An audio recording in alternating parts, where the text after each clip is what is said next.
কেটেছে 30 minute Durgapur station থেকে বাইকে চড়ে মানাছড়।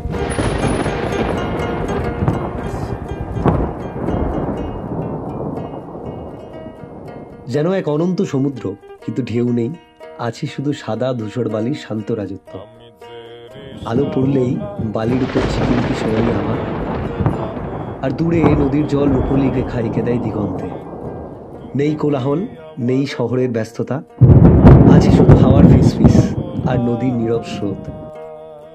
এই দীর্ঘ পথ, দীর্ঘ পাকচর মানাছড়ের প্রাণ, যেখানে প্রতিটি মুহূর্তে প্রকৃতি সাজায় নতুন দৃশ্যপট, কখনো নিস্তব্ধ, কখনো নাটকীয়, কিন্তু সবসময়ই মোহনীয়। আমরা চিত্রকবের টিম, আমরা সবাই গেছিলাম প্রি ওয়েডিং এর জন্য নতুন লোকেশন খুঁজতে, আর পেয়ে গেলাম মানাছড়। এ এক বিস্ময়ের প্রান্তর, যেখানে ভ্রমণকারীর মনে গেঁথে যায় অনন্ত শান্তির ছাপ। রাস্তাটা কোন দিকে? এইদিকে রাস্তায় ওঠার রাস্তা কোন দিকে?